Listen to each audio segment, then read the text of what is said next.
Et salut la team, aujourd'hui petit essai d'une XJ6 Diversion en 34 chevaux, donc pour les permis à deux. Et c'est parti!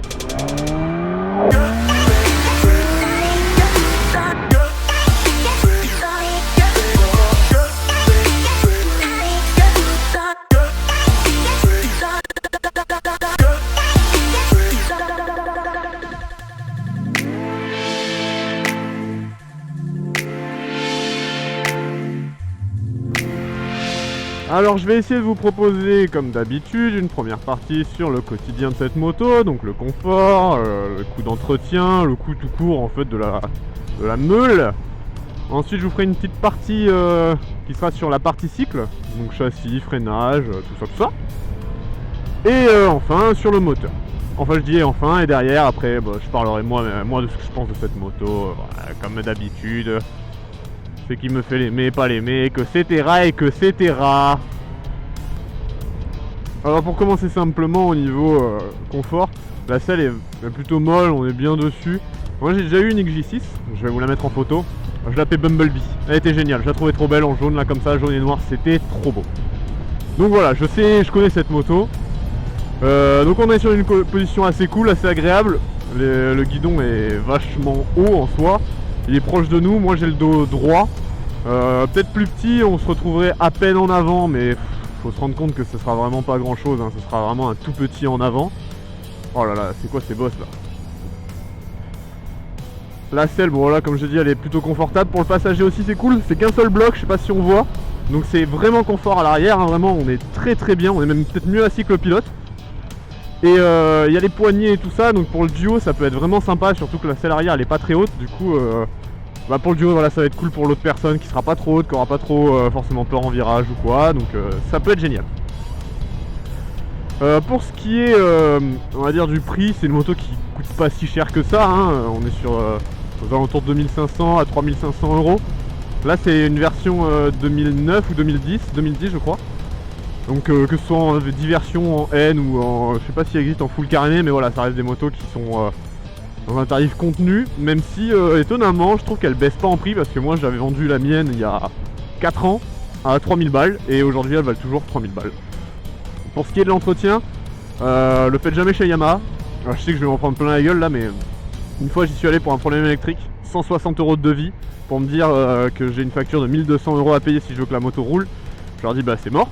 Donc déjà je me déleste de 160 euros, la panne elle n'est pas réparée. Et finalement j'ai réparé moi-même avec un petit bout de bois. J'en dirai pas plus parce que voilà, c'était quand même de la manoucherie. Mais un bout de bois vaut 1200 euros de réparation. Ensuite on a donc la deuxième partie qui sera, oh je passe tranquille là, qui sera le moteur, non, la partie cycle, je dis n'importe quoi. Donc la partie cycle, châssis, suspension, freinage. Bon déjà, on va pas se mentir, c'est une moto simple, c'est une moto basique. On va dire c'est le 4 cylindres que tu sors. Alors si tu devais dessiner une moto, voilà, il sort ça. C'est très mou, hein. Ça plonge, regardez, je sais pas si ça se voit bien, mais ça plonge fortement de l'avant. C'est vraiment très mou. L'arrière, bon, un peu plus dur. De toute façon c'est plus facilement réglable parce que là on n'a rien pour régler, hein, sur la fourche, hein, rendez-vous compte. Donc c'est vraiment c'est mou, soit vous faites un changement d'huile, de ressort, voilà, pour que ce soit mieux. Après c'est pas pour autant que ça reste une moto pas agréable à amener en virage. Moi j'ai beaucoup aimé la voir et j'ai jamais été pas en confiance en tout cas. On est très en confiance sur cette partie, c'est hyper agile, je sais que c'est difficile de se rendre compte, mais là on force très peu pour pouvoir l'amener à droite, à gauche, vraiment j'ai pas d'autre mot que virevolter, pardon, oh là là, même ça j'ai du mal à le dire. Mais vraiment c'est hyper agile, c'est hyper maniable, donc vraiment sympathique ça, une fois qu'on est en ville, enfin dans les petits trous, tout ça, vraiment ça se balade quoi, ça se balade n'importe comment, c'est hyper agréable. Pour ce qui est du freinage, c'est vachement mou, je vais essayer le frein arrière, absent, le frein avant, il est pas ouf, hein. Il est pas génial, bon après voilà, là on est sur tout d'origine, hein, levier, durite, plaque, enfin tout est d'origine, c'est pas du tout un peu amélioré.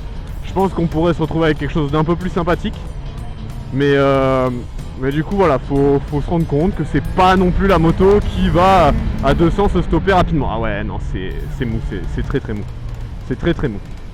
Pour la dernière partie, le moteur, Ah, c'est... Voilà, c'est le problème en fait des motos qui sont bridées avant 2013, donc la loi qui était passée sur le permis A2 avec 47.5. Le problème c'est que c'était des motos qui étaient bridées en 34, donc pour l'ancienne loi du permis. Et le truc c'est que ça va pas du tout quoi, c'est mou, c'est pâteau, c'est... Et puis regardez, la poignée vraiment, c'est ça. Genre y a aucun...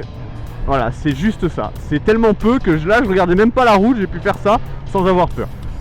C'est, on a très peu du coup d'allonge sur la poignée et du coup on a un moteur qui prend pas ses tours quoi, qui est vraiment à et c'est long quoi.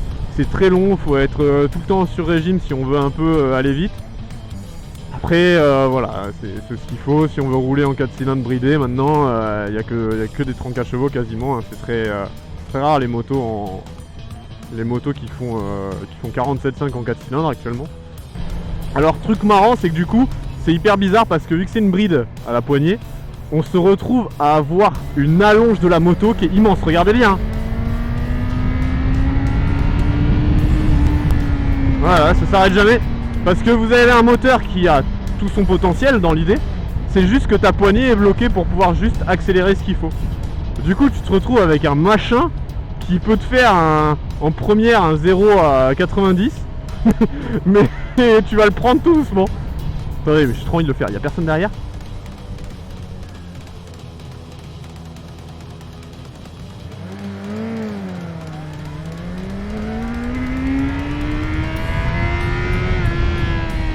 Voilà, une première qui monte à 84, mais elle en met du temps du coup hein.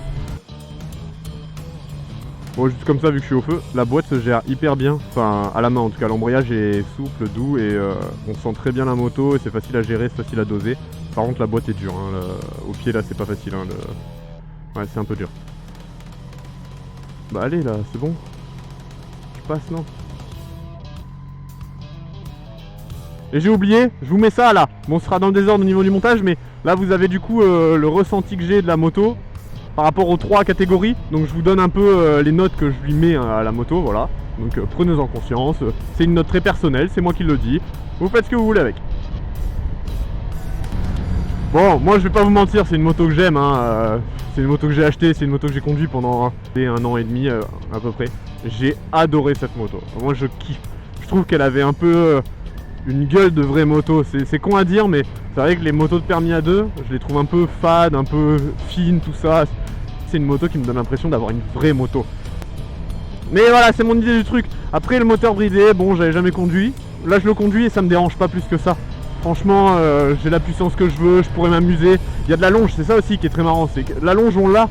Donc une fois qu'on est à pleine balle, et bah écoute, il n'y a plus qu'à suivre les copains et jamais freiner hein. Alors pour conclure cette pateta vidéo d'été, sur un soleil pas couchant mais on est le soir, c'est beau. C'est une moto qui m'a plu, c'est une moto qui est géniale, c'est une moto qui est agréable à conduire, c'est une moto qui propose des choses assez sympathiques.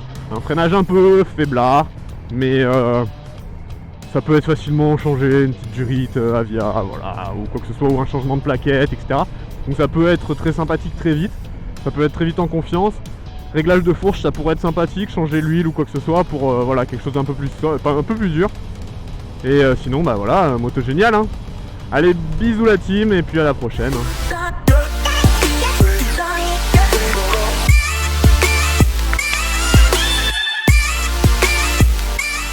Friday, Saturday, Sunday.